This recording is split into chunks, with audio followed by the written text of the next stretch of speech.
Sean Diddy Combs, the hip-hop titan whose beats have pulsed through clubs and culture for decades, faces his second holiday season incarcerated, yet his spirit remains unbowed, channeling entrepreneurial flair into festive upliftment within the stark confines of Fort Dix Federal Prison in New Jersey. Convicted on charges of transportation for prostitution and handed a 50-month sentence, Combs could have retreated into isolation, but instead, he's orchestrating Yuletide cheer with the same meticulous vision that built Bad Boy Entertainment into an empire. From holiday choruses to heartfelt letter-writing campaigns and communal feasts, his initiatives paint a portrait of redemption amid restriction, transforming incarceration into a canvas for community and creativity. The backdrop to this Christmas blueprint is Combs's dramatic fall from grace, a narrative as layered as his production layers. Once the king of parties, white-suited host of lavish bashes that define 90s excess, his 2024 arrest on racketeering and sex trafficking allegations shattered that facade. The trial, a media maelstrom of witness testimonies and evidentiary exposés, culminated in partial convictions that stripped away freedoms but not his core drive. Now, at 56, ensconced in a facility housing thousands, Combs leverages his influence not for escape but elevation, partnering with inmates to foster traditions that combat the holiday blues. Central to his plans is a proposed holiday chorus, a harmonious endeavor where voices unite in carols, echoing the gospel roots that infused his early tracks. He talked about organizing a holiday chorus and helping the guys put pen to paper to write letters home, shared his representative, highlighting the logistical dance required, permissions, rehearsal spaces, even basic supplies, in a system not designed for festivity. Yet, Combs's history of innovation, from sampling soul classics to launching Sean John fashion, equips him to navigate these hurdles.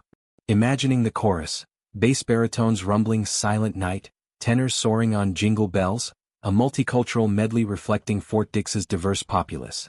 It's more than music, it's catharsis, a momentary reprieve from monotony, reminding men of melodies left behind with loved ones.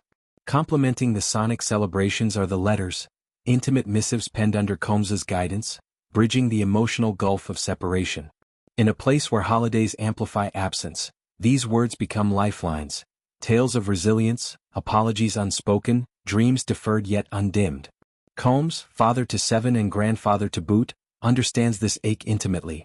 His own family visits, fraught with security protocols, underscore the stakes. By facilitating these correspondences, he democratizes vulnerability, turning solitary cells into storytelling studios. It's a nod to his lyrical legacy, penning hits like I'll Be Missing You, that mourned losses, now repurposed for collective healing. No Combs holiday would be complete without culinary spectacle, and his Thanksgiving triumph sets the stage. Teaming with B.I., a former gang leader turned kitchen commander, they orchestrated a 2-day prep marathon yielding feasts for 200 per building, roasted turkeys glazed in makeshift marinades, cornbread stuffing evoking southern hearts, candied yams sweetened with contraband ingenuity. We cooked the food and sent it to all the buildings. Enough for about 200 people each building, B.I. recounted, emphasizing the scale's symbolism. For many, far from kin in Texas or California, it's a surrogate family meal, combating isolation with shared savor. Christmas envisions escalation, gingerbread constructs from dough scraps, eggnog proxies from powdered mixes, a dessert spread that sweetens the sentence's bitterness. This festive fervor isn't performative, it's purposeful, rooted in Combs's philosophy of upliftment through adversity.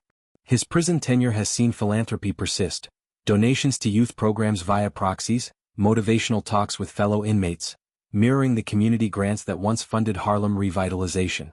Critics might scoff at a convicted mogul playing Santa, but participants see authenticity. The man who rose from Mount Vernon projects to Manhattan penthouses knows scarcity's sting. B.I.'s collaboration, Bridging Gang Divides, exemplifies this. Their kitchen kinship dissolves hierarchies, forging bonds stronger than bars. Broader implications ripple outward. Combs's model challenges incarceration's dehumanizing narrative, advocating for rehabilitative rituals that nurture rather than neglect. In an American penal system critiqued for recidivism rates hovering at 67%, such initiatives highlight art and action's role in reform. For hip-hop, it's a chapter in a genre born of marginalization, Public Enemy's anthems to Jay-Z's boardroom ascents, now grappling with its icon's accountability.